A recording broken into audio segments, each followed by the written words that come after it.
दोस्तों, आज की कहानी है। बहुत थोड़ा काम करूंगी तो शायद हड्डियों में लगा जंग उतर जाए। दोस्तों, कहानी शुरू करने से पहले अगर आपने हमारे चैनल को सब्सक्राइब नहीं किया है तो सब्सक्राइब कर लीजिए ताकि आपके पास पहुंचे हर नया वीडियो। सरिता, लो दवाई खा लो। सरिता के होश में आते ही राजीव बोला, क्या हो गया था मुझे? डॉक्टर ने अनीमिया बताया है और आराम करने को कहा है। साथ रहते हुए भी मैं तुम्हारी तकलीफ समझ नहीं पाया। क्यों इतना काम करती हो? राधा को भी तुमने काम से हटा दिया। माँ की मदद भी नहीं लेती, न ही मुझे और बच्चों को काम करने देती हो। अकेले लगी रहती हो। शरीर देखो कैसा हो गया। सरिता, तुम मेरी जिंदगी हो। तुम हो तो सब कुछ है और तुम नहीं तो कुछ भी नहीं। सरिता का हाथ अपने हाथ में लेते हुए राजीव बोला, अब मैं आपसे क्या कहूँ कि आपके सामने मम्मी जी प्यार से रहती हैं, लेकिन आपके ऑफिस जाते ही मम्मी जी मुझे कैसे कैसे ताने देती हैं। हम संयुक्त परिवार में रहते थे। दादी, सास ससुर, दो ननद, देवर, सारा काम मैं अकेले करती थी। न सास ननद ने मदद की, न कभी पति का सहयोग मिला, न बच्चों का। मजाल क्या कि कभी शक्कर आ जाए और या तुम कभी मुझसे, कभी बच्चों से, कभी मेरे बेटे से काम करवाने के चक्कर में लगी रहती हो। सारी बातें सरिता मन में चल रही थी। राजीव जी, आप सरिता जी को घर ले जा सकते हैं, पर उन्हें आराम की जरूरत है। यदि रेस्ट नहीं किया तो तबीयत फिर बिगड़ सकती है।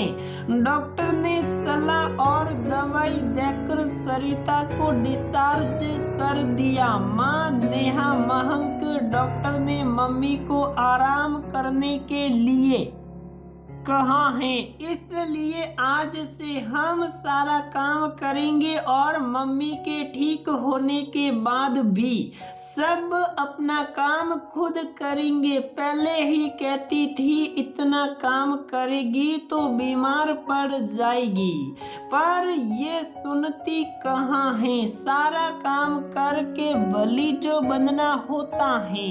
सास कृष्णा जी बोली। कृष्णा जी की बात सुनकर सरिता से रह न गया। मम्मी जी, झूठ क्यों बोल रही हो?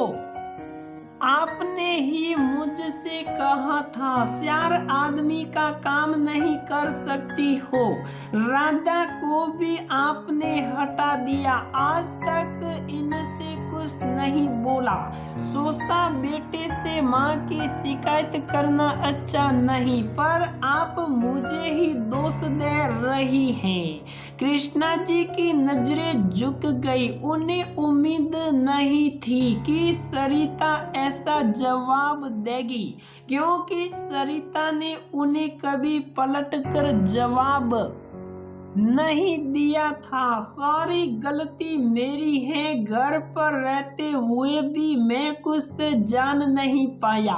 माँ, सरिता, जो हो गया सो हो गया। अब से वो सब दोबारा नहीं दोहराया जाएगा। सरिता, तुम ठीक होने तक कुछ नहीं करोगी, चाहे घर का काम हो या न हो, क्योंकि अगर तुम्हें कुछ हो गया तो मेरा परिवार बिखर जाएगा।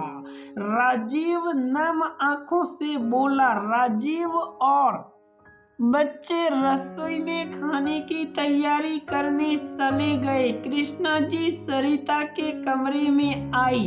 बहू मुझे माफ कर दो, जरूरी नहीं जो मैंने कष्ट सहा तुम भी सहो। जरूरी नहीं कि मेरे बच्चे ने काम में मदद नहीं की तो तुम्हारे बच्चे भी न करे। कल से हम सभी मिलकर काम करेंगे, तुम्हें शिकायत का मौका नहीं मिलेगा। मम्मी जी आपने मेरे लिए इतना सोचा ये ही काफी है। नहीं बहू गलती की है तो सुधारना भी जरूरी है।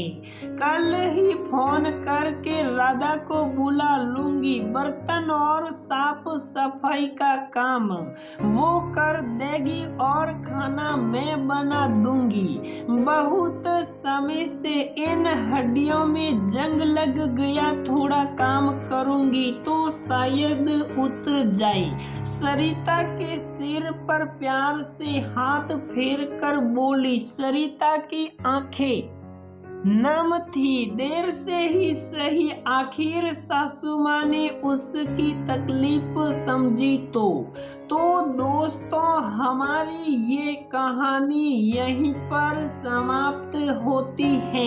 अगर आपको ये कहानी पसंद आती है तो लाइक करें, शेयर करें और हमारे इस नए चैनल को सब्सक्राइब जरूर करें।